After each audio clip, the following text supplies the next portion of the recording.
ആ വിശേഷണമാണ് ഒരുപക്ഷെ ദാസേട്ടന് ഏറ്റവും അനുയോജ്യമായ രീതിയിൽ എല്ലാവരും ഉപയോഗിക്കാറ്. ഗാനഗന്ധർവൻ. ഗാനഗന്ധർവൻ വിശാരടി സംവിധാനം ചെയ്ത സിനിമയല്ലേ? അതെ, അതേ പേര്. അതേ പേര്, ഗാനഗന്ധർവൻ. അതിനപ്പുറം ഒരു പേരുണ്ടോ നമ്മുടെ ദാസേട്ടനെ പറയാനായിട്ട്? മലയാളികൾ സ്നേഹത്തോടെ ഏട്ടാന്ന് വിളിക്കുന്ന രണ്ടുപേരാണ്, ഒന്ന് ലാലേട്ടനും ഒന്ന് നമ്മുടെ ദാസേട്ടനും.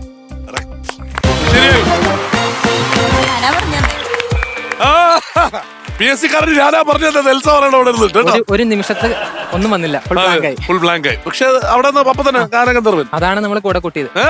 അതെ അതെ അതെ. വിവാദങ്ങളൊന്നും ഉണ്ടായില്ലേ, വിപ്ലവങ്ങളൊന്നും ഉണ്ടായില്ലേ നിങ്ങളുടെ അവിടുത്തെ കല്യാണത്തിൽ?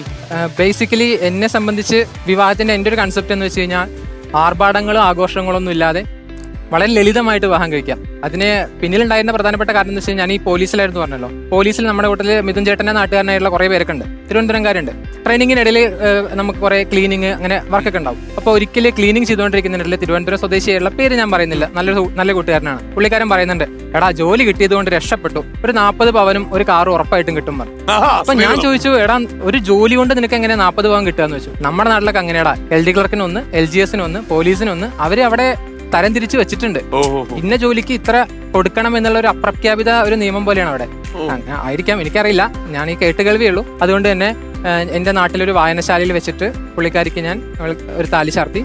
പിന്നെ നമ്മുടെ ഒരു വിനീഷ് ഒരു പാലിയേറ്റീവ് കെയർ ഉണ്ട്, അവർക്ക് ഒരു ദിവസത്തെ ചെലവിനുള്ള പൈസയും കൊടുത്ത് ആ വായനശാലയ്ക്ക് തന്നെ ഒരു 15ഓളം ബുക്ക് വാങ്ങി സംഭാവനയായിട്ട് നൽകിയിട്ട് ഇതിനു വേണ്ടി എടുത്ത ആ ലോണിന്ന് ബാക്കിയുള്ള പൈസ കൊണ്ട് ഞങ്ങൾ രണ്ടുപേരും ഒരു കാശ്മീർ ട്രിപ്പൊക്കെ പോയി അടിച്ചു പൊളിച്ച് എന്റേതായിട്ടുള്ള അല്ലെങ്കിൽ ഞങ്ങളുടേതായിട്ടുള്ള ഒരു വിവാഹം അല്ലെങ്കിൽ ആ ഒരു സംഭവത്തിലേക്ക്. സങ്കല്പം ഇങ്ങനെയായിരുന്നു.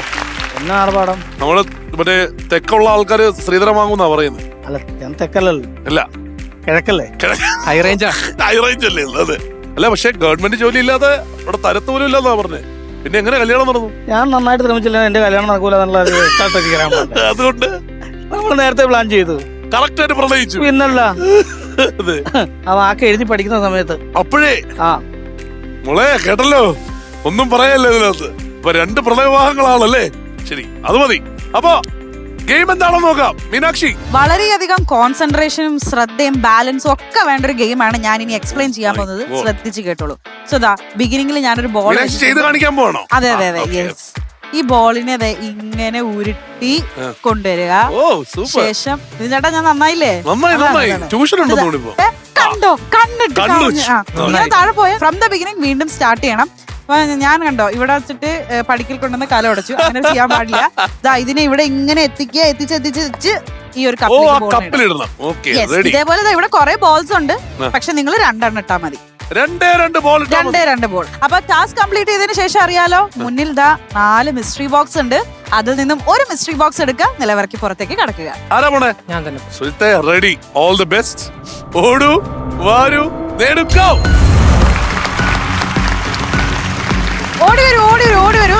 2 ബോൾ ഇടണം. ഐശ്വര്യമായിട്ട് ഓറഞ്ചിൽ നിന്ന് തന്നെ നമ്മൾ തുടങ്ങിയിട്ടുണ്ട്. ആ ഒരു കയറ്റമാണ് നമ്മൾ ശ്രദ്ധിക്കേണ്ടത്. യെസ്, ഇവിടെയാണ് എനിക്ക് വീണു പോയത്, പക്ഷെ വീണില്ല. Very good. ഒരെണ്ണം കൂടി മതി ഇനി.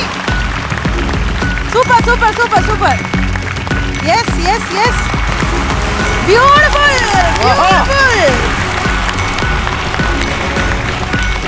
ഫോറസ്റ്റ് ഓഫീസർ സുമ്മാവാ. അടിപൊളി. കണ്ടില്ലേ, ആ മലയൊക്കെ ചുമ്മാ ചാടി കളങ്ങുമല്ലേ. കലക്കലാണ് ഇത് കേട്ടോ. ആ മീനാക്ഷി ചെയ്തപ്പോ മനസ്സിലായി. നോക്കല്ലേ? അടിപൊളി. നോക്കട്ടെ.